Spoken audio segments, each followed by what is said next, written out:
Здравейте! Вие сте с предаването срещу мафията. Аз съм Пело Кръстев. Всеки понеделник, точно в 21 часа, заедно с вас ще се изправяме срещу мафията, която управлява България. Ще изобличаваме тези, които убиват бъдещето ви, които мачкат свободата на словото и като кукловоди дърпат конците народните политици. Темата на първото предаване е свързана с изборните манипулации и по-конкретно множеството сигнали и видеа, разкриващи как се надписват гласове. Символичният резултат на политическа партия Величие, който да припомним беше 3,999%, е показателен, че когато си неудобен и се изправи срещу олигархичните похвати на управление, дълбоката държава е готова на всичко, за да те ликвидира от политическата сцена. Защо Величие е неудобна? Заплаха ли е за другите партии, които стриктно козируват на модела Борисов-Пеевски? Или може би Величие единствена иска България да бъде едно по-добро място за живеене? Най-доброто място за живеене. На 27 октомври 2024 година мафията се подигра с близо 100 000 души. 100 000 души. Но това не са просто гласове или попълнени бюлетини. Това са съдби. 100 000 души заложиха съдбата си, бъдещето си и гласуваха за последната си надежда сред политическия хаос. Партия Величие. Партията, която за краткото си съществуване доказа, че работи денонощно, че има силна и стабилна организация, че се е посветила на каузата България. До кога обаче българския народ ще робува на властта, гледайки шепа политици, които безнаказано дерибействат над народа си към подчинен? Ние сме техни работодатели. Както революционерът Христо Ботев е писал, но не той вас, братя, храни, а вие него с труда си. Тъжно ми е за тези хора обаче, които след 35 години демокрация, уж демокрация според някой, отново се върна този мистичен, владява страх от тях, политиците. Онези те, които управляват. Те, които вдигат цената на тока и парното. Защо трябва да се страхуваме от тези управляващи, които на практика издържаме с нашите данъци? Нима не са наши работници, нима ние не сме техни работодатели.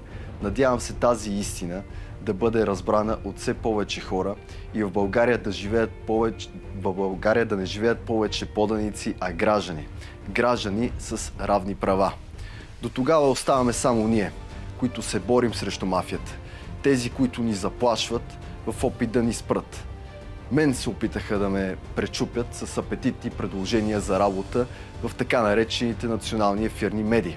След това ми изпратиха биячи, мутри, антибългарски елементи с предупреждение да не повеждам битката срещу задкулисието и мафията в медийните среди. В противен случай ще бъда пребит, изнасилен и убит. На 27 декември открих собствения си некролог в асансьора на телевизията, в която работя.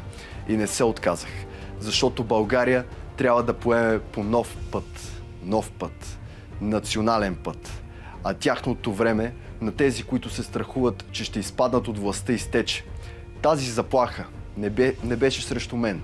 Бяха срещу всички вас, които искате край на частната собственост, наречена държава, която продават всеки ден на парче. Време е вие, уважаеми зрители, да се подготвите за битка. Битка с страха, а после и с дълбоката държава. Не е време за страх, а за реални действия. Иначе държавата ни ще изчезне. Наше задължение на будните хора, които се изправяме срещу мафията ежедневно, да показваме, че България може да достигне други европейски страни. Може би са нужни 40 години, като в библейския сюжет, за да умре и последния, който помни робството. И последния, който помни страха и да дойдат по-добри времена за България. Днес в Срещу мафията ще ни гостува Красимира Кантинчарова от политическа партия Величие, с която ще си говорим за това колко е зависим независимия Конституционен съд. Ще признаят ли съдиите откраднатите гласове на партията и защо дълбоката държава се страхува от Ивелин Михайлов? Докъде ще стигнат управляващите в мутренските си похвати? Каква ще е следващата им стъпка в опит да унищожат свободните, родолюбиви, смели българи, готови да се изправят срещу тях. Гледайте ни, започваме!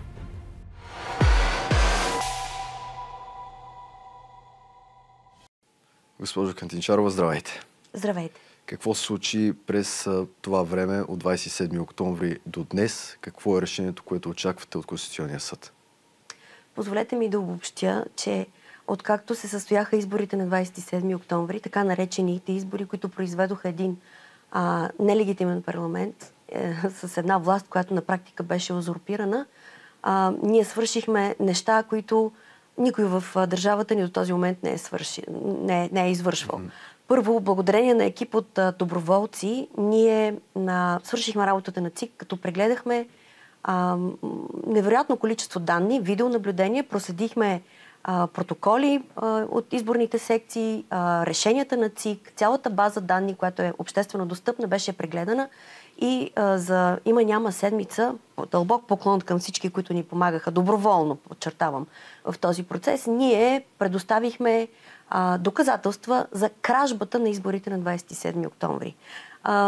Може би седмици след това по националните медии се появиха... Нашите зрители в момента виждат тези видеа, които са така скандални. Те изчезнаха между другото от сайта на ЦИК в седмица, мисля, че след изборите. Цялата база данни на ЦИК имаме съхранена на сигурно място, така че ако се наложи да доказваме нещо, можем да го докажем. Но опасявам се, че това, което казвам, ще звучи по-скоро заплашително за институциите, които би трябвало да се занимават с това. Това, което виждаме в левия ъгъл, е разкачането на кочани с бюлетини, които са обикновено по 100. И защо се прави това? За да не се къса една по една, защото тези бюлетини се попълват, вадят се гласовете от урната, които не са удобни, не са за вярната партия, за верните партии по-скоро. Попълват се от тези с резервните кочани бюлетини, слагат се на тяхно място и така бройката излиза, но гласовете вече са за други партии. Това е подправяне на изборни книжа и ако позволите, това е наказателно нарушение по наказателния кодекс и ако позволите, ще ви цитирам... Нека да знаят. Ще ви цитирам, да. Какво е наказанието за подправяне на изборни книжа? Между другото, те са много, но всяко поправяне, допълване, манипулиране на избирателните списъци, всяко действие на членове на секционни избирателни комисии, които са свързани с това, което казвам, водят след себе си просто удивително наказания, които би трябвало хората, които ги извършват, да знаят. Който чрез промяна или замяна на бюлетини, дописване в избирателни списъци без правно основание или други действия, създаде условия за неправомерно упражняване на право на глас, се наказва с лишаване от свобода от 1 до 5 години и глоба от 10 до 50 хиляди лева. Подправяне и подпечатване на бюлетини. За това има много видеоматериали, които мисля, че и тук сме предоставили. Тук лишаването от свобода е от 3 до 10 години и забрана за заемане на обществена длъжност. Тук говорим и за лица, които злоупотребяват със служебното си положение, фалшифицират, включително правят подвижни секции, избирателни списъци и така нататък. Нека да обобщя, ако не възразявате, главните видове нарушения, на които на практика станахме свидетели и които представляват кражба на вота, защото тук не става въпрос за дребни административни грешки. Изборите са пълни с административни нарушения. В страната средно имаме, ще ви кажа конкретно, в страната и административните нарушения са установени в 74% от секциите, а наказателните нарушения, тези, които водят след себе си затвор и глоба или забрана за заемане на такава длъжност, в 1/4 от секциите. И това е това, което ние сме прегледали. Добре, и кой го покровителства всичко това днес?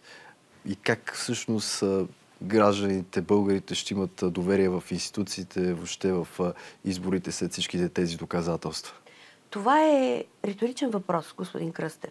Кой сменя цели състави на секционни избирателни комисии в деня преди изборите и в деня на самите избори, въпреки че Централната избирателна комисия е забранила това, определила е със свое решение, публикувано на сайта на ЦИК, че това нещо не може да се прави.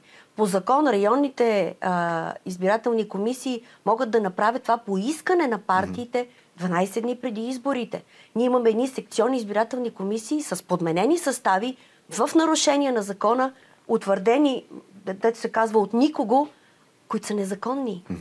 И всичко това се прави по искане на партиите. И това е всъщност аргумента на Централната избирателна комисия, когато е питана защо вие в противоречие на собственото си решение подменяте цели състави в деня на изборите. И това го правят ГЕРБ, Ново начало, ДПС Ново начало и Възраждане. Именно за това щях да ви попитам. За тях купен вод такова нещо не съществува. Бях ги попитал след изборите в Народното събрание. Всички партии така допускат, че има купен вод, но за тях такова нещо, такова явление не съществува. Ами не съществува, защото не е доказано. Ние нямаме Министерство на вътрешните работи, което да иска да докаже. Това лесно се доказва. Просто няма хора, които да имат желание да го направят.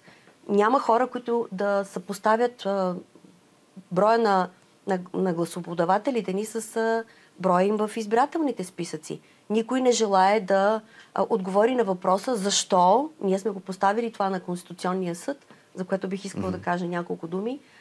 Ние сме го поставили това като въпрос на конституционните съдии.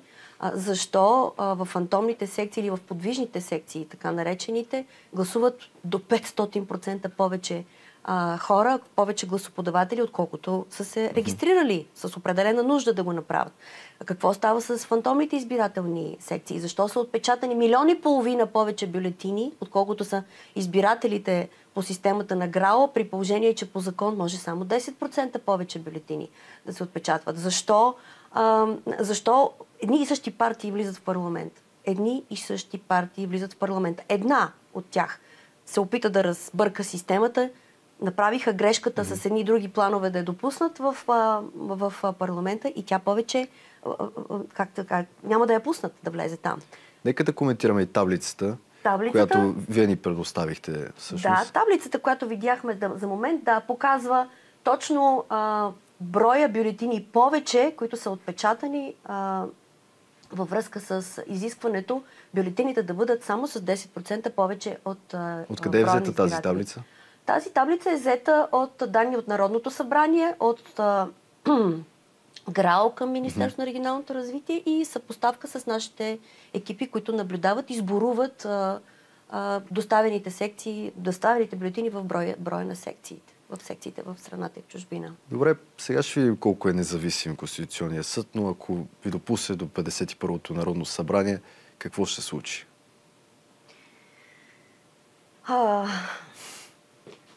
Не знам какво ще се случи. Ще продължим да правим това, което обичайно правим.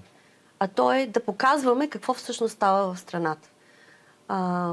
Това, което 2 месеца вече Конституционният съд не може да направи, е да приброи бюлетините в 1800, грубо казано, секции. В Румъния 9 милиона бюлетини бяха преброени за един уикенд.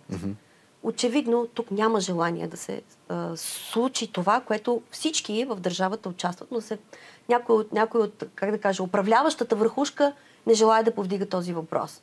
Ние сезирахме 5 големи, по член 150 от Конституция, 5 институции, които имат право да сезират сами Конституционния съд заради нередности в изборите. Предоставихме им всички доказателства и това са главният прокурор, президента на републиката, председателите на върховните съдилища, административен и касационен съд, министър-председатели и така нататък. Тези хора имаха право сами да сезират Конституционния съд, но не го направиха.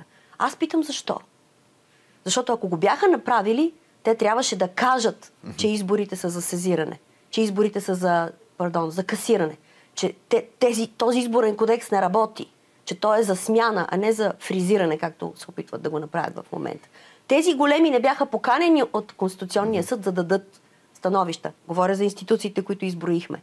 Защото ако ги викнат, те в Конституционния съд ще трябва да чуят същото, че изборите са за касиране. И то не е частично, а изцяло.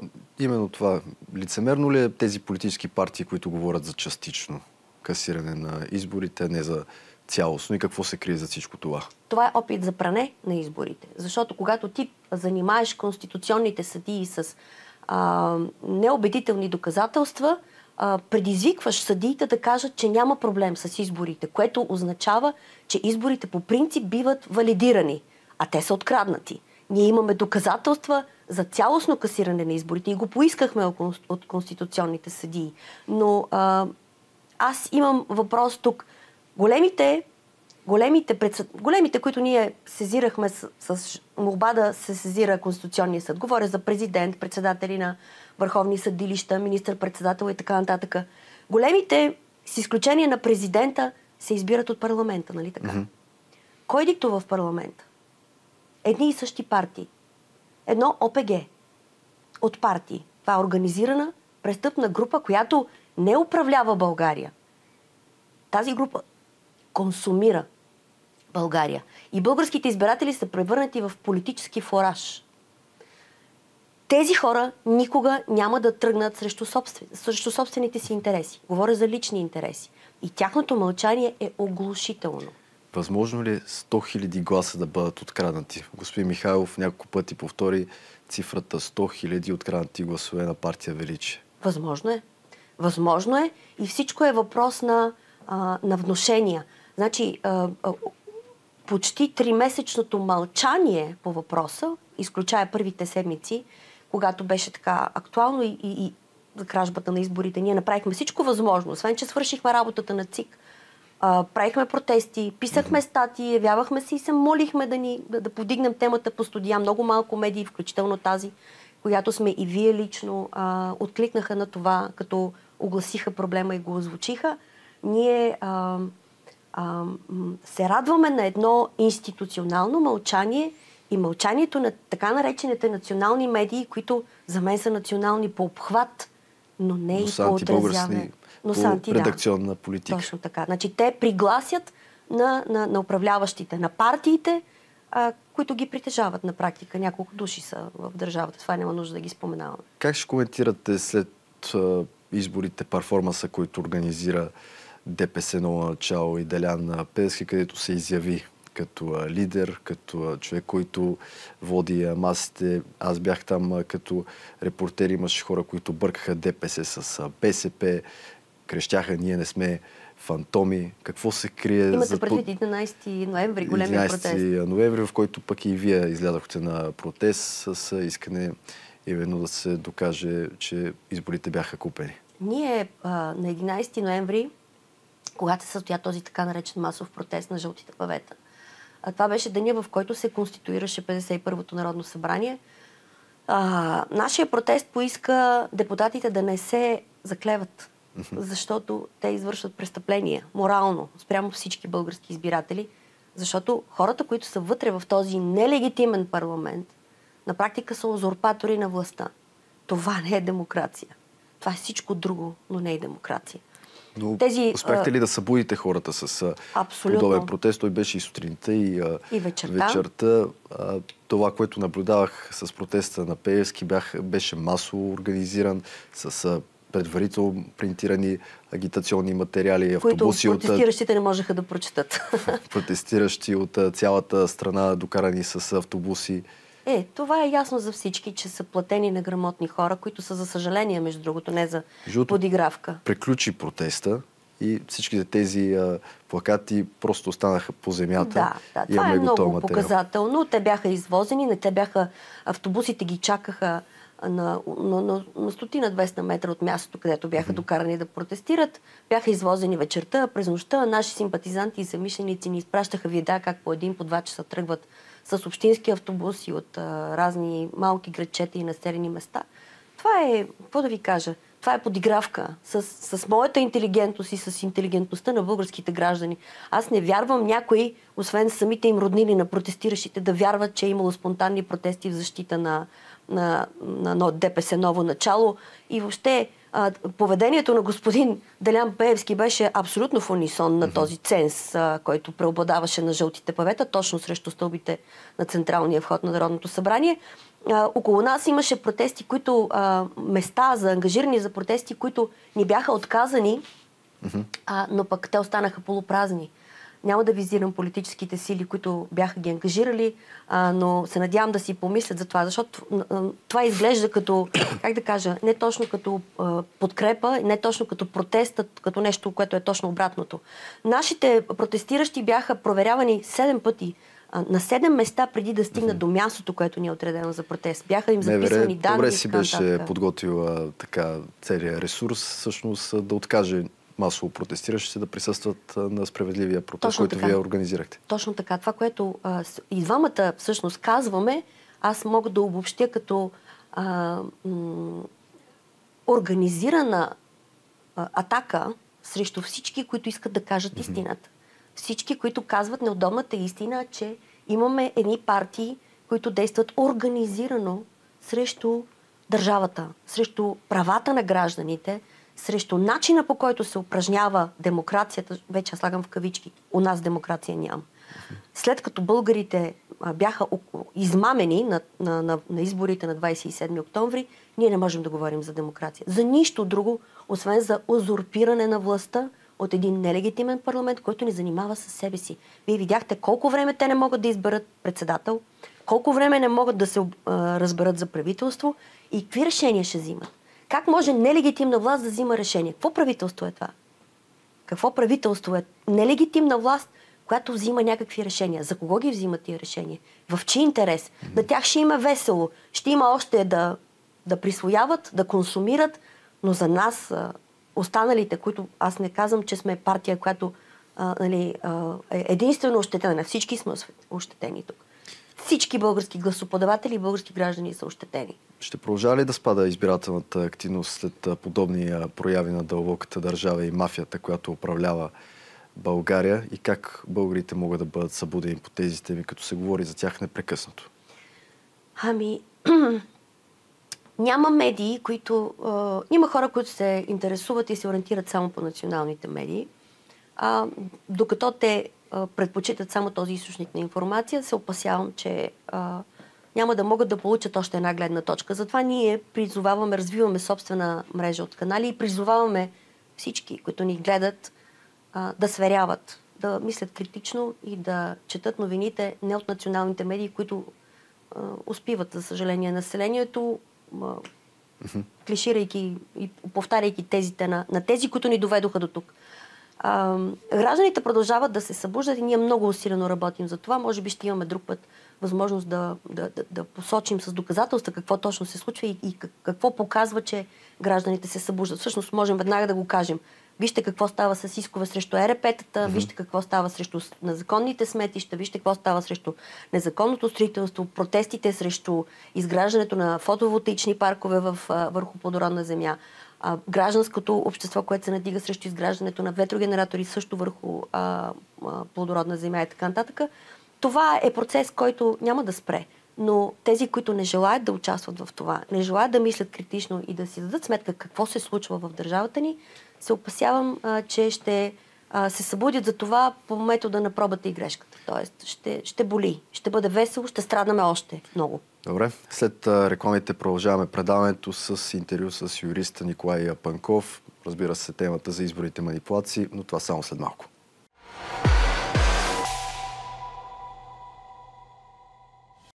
Гледате предаването срещу мафията по телевизия Евроком. Аз съм Пело Кръстев, а сега ще разговаряме с журналиста Николай Панков, който също така е част от политическа партия Величие. Господин Панков, здравейте!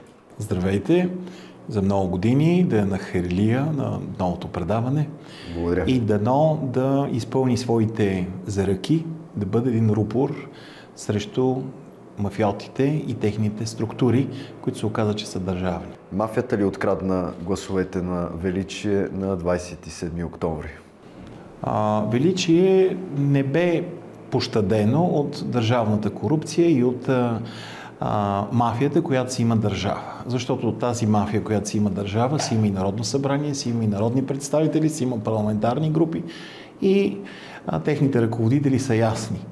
Въпросът е обаче, че преди това много тенденциозно се подготвя този именно изборен кодекс, който Величие развенча.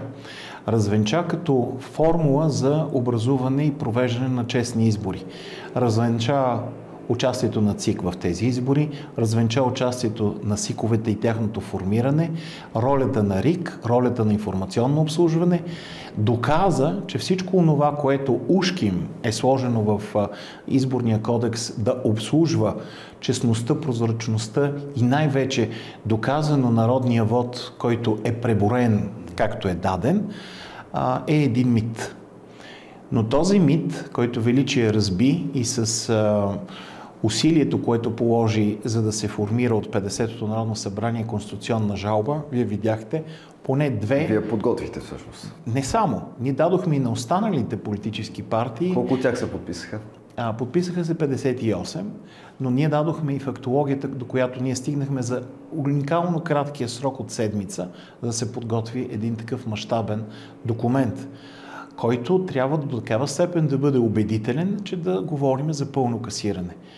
Въпреки това, ние видяхме, че и от 51-то Народно събрание, така наречени камуфлажни, обслужващи отново мафията, която си има държава и която влезе в парламента вместо Величие, и те подадоха жалби. Тези жалби бяха изключително димки, които да мотивират частичното, и така се образува, мегаделото се образува върху частично преглеждане на резултати, частично броене на бюлетини и нещо, което стана много интересно. Мегаделото, което се оформи от 4 жалби, 2 от 50-то Народно събрание на партия Величие и на ПП-ДБ, и 2 от 51-то Народно събрание, в което влиза ИТН, БСП и май това са. Като основния дигаш по шилка човек, това е Костадин Костадинов, който написа жалба от 3 листа. Но отново го прави популистко, просто за да има един лист, в който да го размахва. И не стигна до... Защо? Защото има достатъчно проксита на мафията, които свършиха тази работа. Пък и ако се доверим на слуховете, че Костадинов играе с ГЕРБ, няма как човек като него и партия подобна да иска касиране на изборите. За ГЕРБ купен вод не съществува, както и за ДПС много начало. Един от винаги популистски настроените хора с съответната народна риторика се оказа Дилян Пеевски. Той е единствен в този парламент, който казва да вървим веднага на избори. Защо? Защото в края на краищата ще гласуваме по този изборен кодекс, който разрешава тези изборни манипулации, които водят до тотално съмнение за изборния резултат и честността на изборите. Само че, благодарение именно на партия Величие, можа да се случи това и можа да се случи актива, защото реално погледнато депутатите, 6 депутата от партията, които поддържаха нейното представителство в Народното събрание, успяха да съберат 58 народни представители, а същевременно и да активират другото участие. Безпрецедентно е това дело, но ще видим и какви ще бъдат неговите безпрецедентни резултати. Видяхме какво направи Делян Пеевски. На 11 ноември изкара структурите на ДПС. Изкара кметовете и естествено социално зависимите от кметовете хора дойдоха. Те даже точно не знаеха дали са на БСП, дали са на някоя друга. Не сме фантоми, това беше лозунга. Да, не са фантоми, защото са хора. Аз бях там, опитах се да си разговарям с тях, те не знаеха защо са там, даже бъркаха ДПС с БСП. Точно, и така нататък. Но едно от основните неща, това не са фантоми, това са хора зависими, управляваеми. Организиран перформанс, в който след като приключи всички плакати, които бяха им раздадени, агитационни материали. София стана една мръсна картина, каквато и държавата. Всичко беше по улиците, се търкаляше и вероятно ние сме платили за този буклук. Толкова, защото материалите бяха изключително професионално направени на табели, с надписи, с дървени колчета и така нататък. Представям си, защото на нашия митинг не се разрешаваше вода, ние бяхме от другата страна. Мен ме провериха 7 пъти, докато стигна, аз съм организатор на протеста. И дет се казва, наистина поисках после отговор, след като аз не мога да мина и 7 пъти съм показал личната си карта, поне 3 пъти ме записваха в някакви списъци, обикновеният гражданин какво щеше да направи. И въпреки това не даваха чадъри, води и така нататък.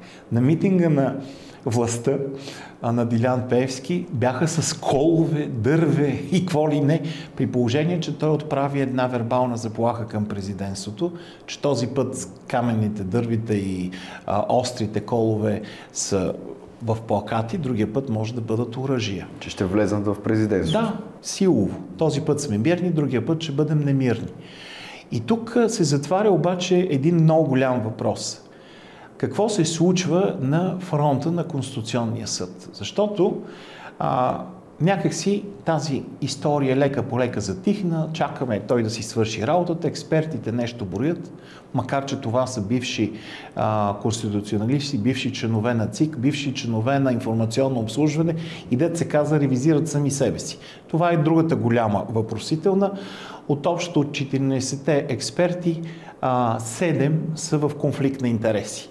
Това ние го обърнахме като внимание, но за съжаление не останахме чути. Онова обаче, което прави много силно впечатление, е факта, че партия Величие не направи само, не активира само формата за конституционно сезиране чрез народни представители.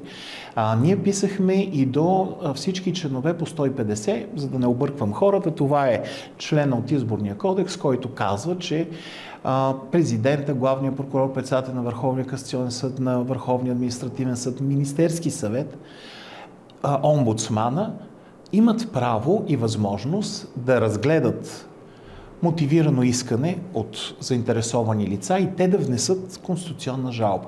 Това нещо не се случи. Макар че срока на тези лица беше 15 дни, т.е. 2 седмици повече, отколкото на народните представители в едноседмичен срок от приключването на изборите. До тук това е една абдикация. Всички заявяват, че наблюдават абсолютния погром на Изборния кодекс и на гарантирането на честни и почтени избори, но тези институции не го направиха. По-страшното е, че Конституционният съд не ги конституира като заинтересовани страни. До сега, тъй като Конституционният съд действа като прецедентен съд. Той разсъждава по посока на прецедент. Има ли прецедент нарушение на Конституцията или няма? А в случая, когато разглежда касиране на изборите, частично или пълно, той се занимава малко като нормален съд. Тоест събира факти, обстоятелства, обследва, но и конституира заинтересовани лица. До сега е имало 3 такива дела в годините, 2 завършили с касиране на изборите в Турция и в Русе и едно, където е отхвърлено, това е Костинбродската афера. Въпросът е обаче, че и в 3 пъти са сезирани членовете по 150, т.е. тези, които може по принцип да бъдат сезирани от заинтересовани лица и те да внесат. Този път Конституционният съд ги е помилвал. Оставил ги е без да им търси мнението. Защо? При положение, че те от партия Величие са сезирани с същия материал, който беше внесен и от народните представители. Едно е много важно.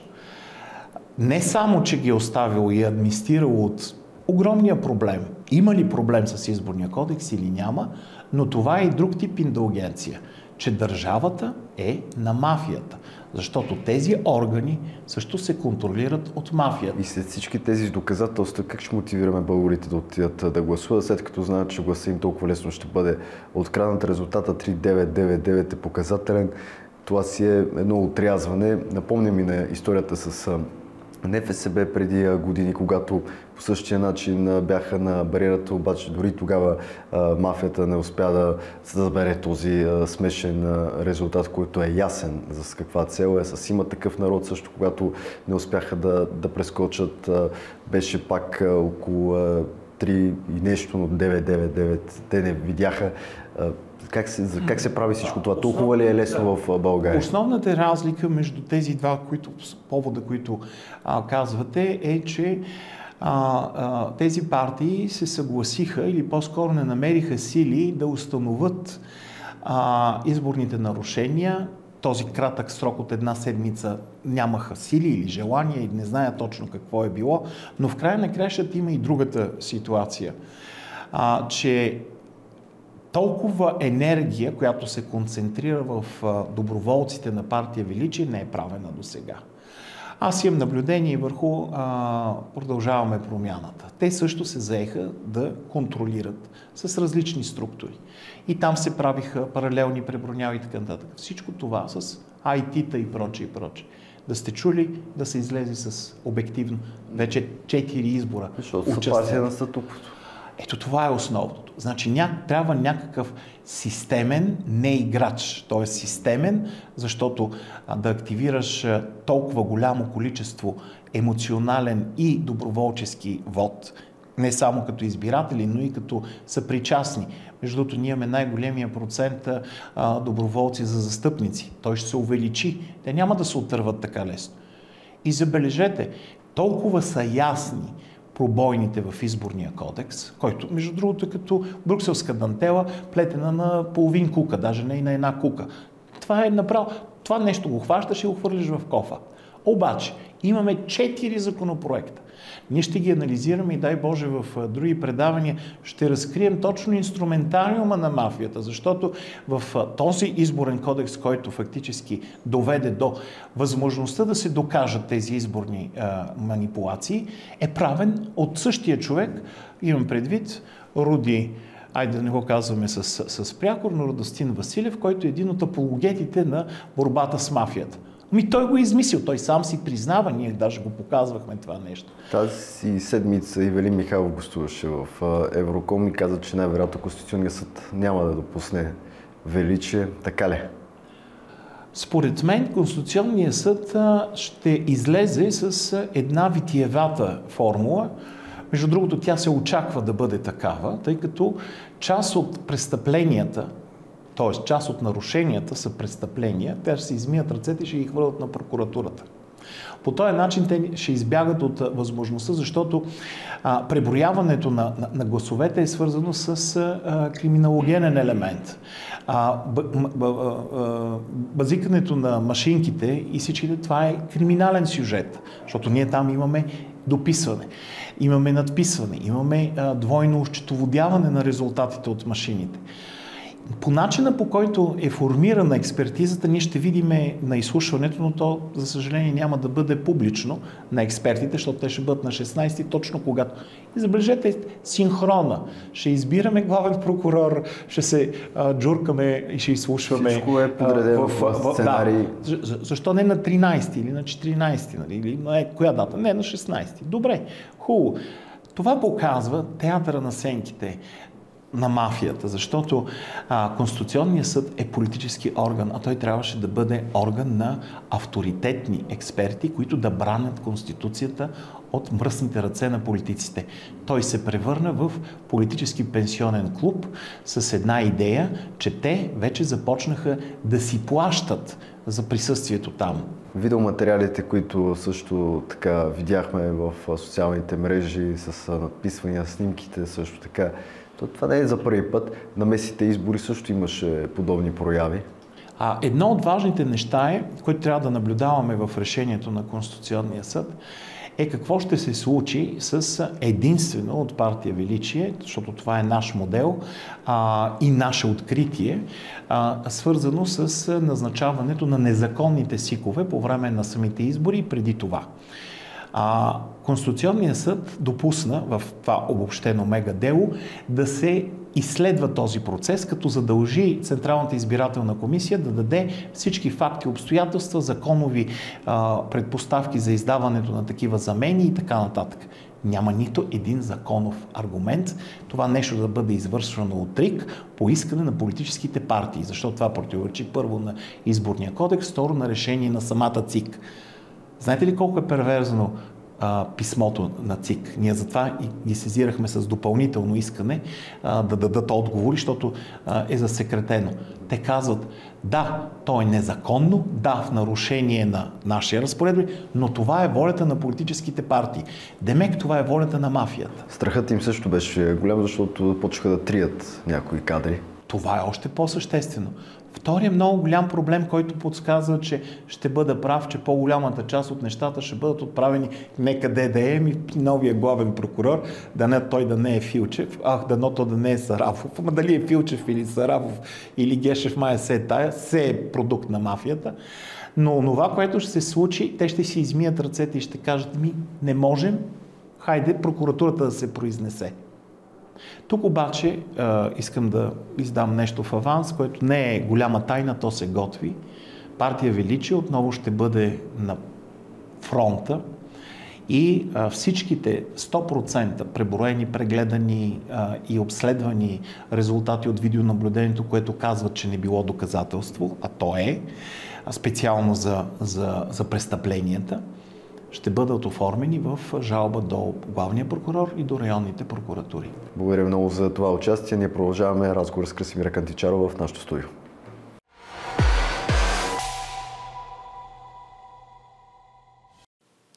Видяхте интервюто с Николай Панков, който също е част от сигнала до Конституционния съд за цялостно касиране на изборите на 27 октомври. Какво ви направи впечатление? Колегата Панков обобщи очакванията ни от Конституционния съд. Ние говорим и обсъждаме все още темата и правим предположения как ще реагират висшите конституционните съдии. В случая те подозираме, че има начин да се измъкнат, защото проблема е въпрос на морал това, което се случва. За нашето общество и за пазителите на закона, за стожерите на законността, кражба не съществува, ако съдим по мълчанието им.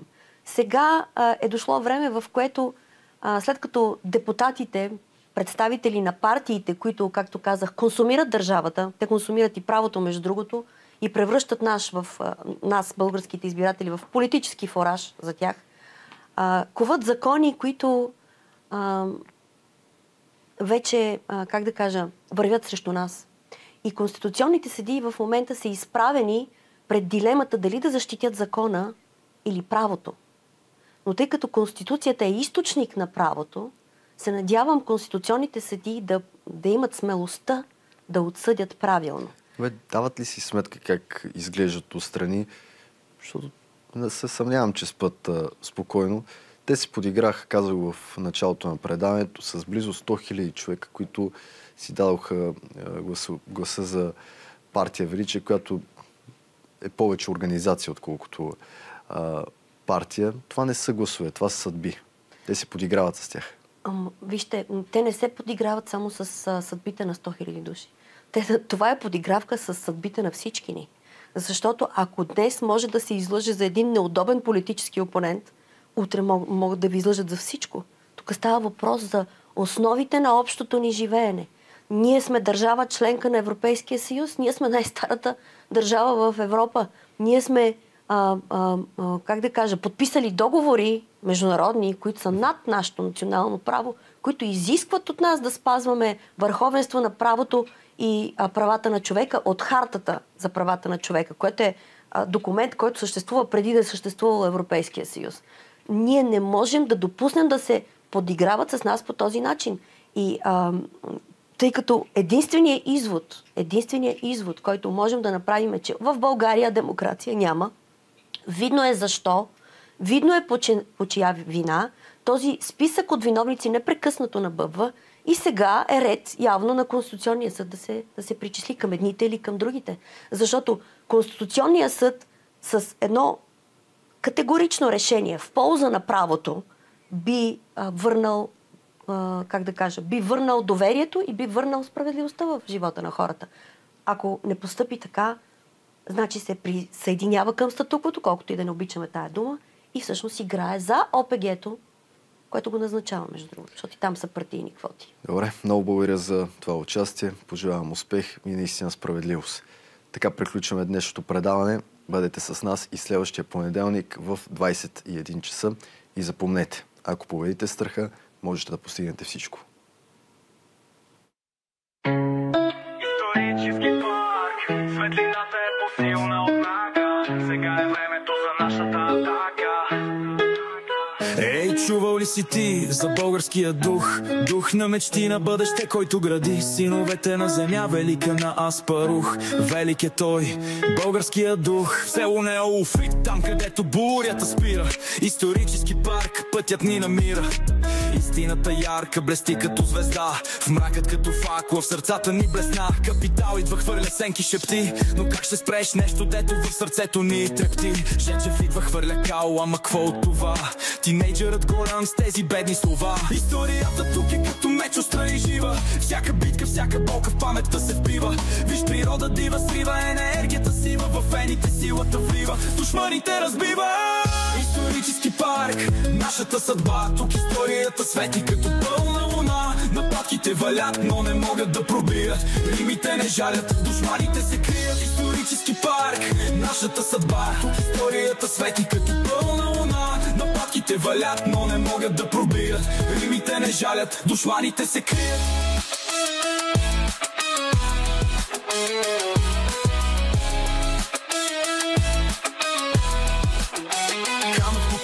Ставаме с кръв и пот. Това не е парк, това е нов живот. Неолфит е домът, където времето мълчи. Всяка стъпка разказва за древни мечти. Ивелин не е просто лидер, а вестител. Мечтател, строител, народен спасител. На България бранител, житейски учител. Ментален лечител, истински победител. Капитал Жечев Милков, всичко е фарс. Не могат да изтрият това, което е в нас. Само клевети като изхвърлен фас. Но в словесните хватки сме по-висок клас.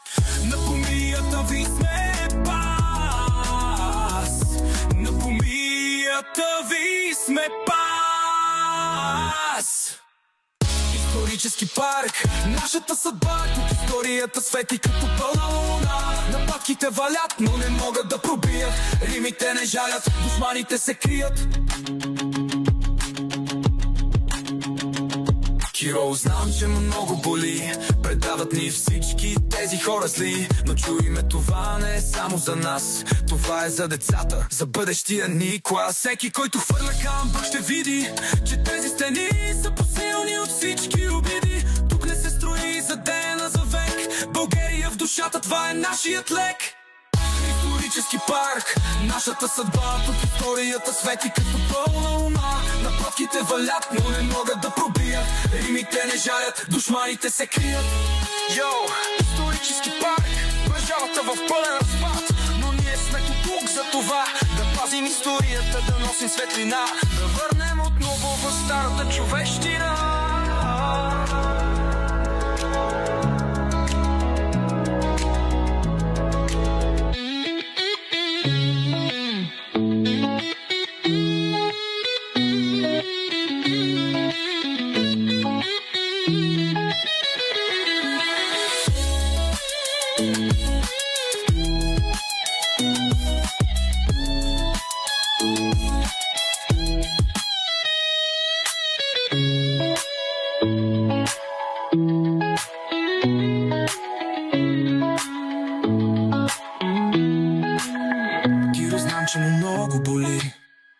Предават ни всички тези хора зли. Но чуйме, това не е само за нас. Това е за децата, за бъдещия ни клас.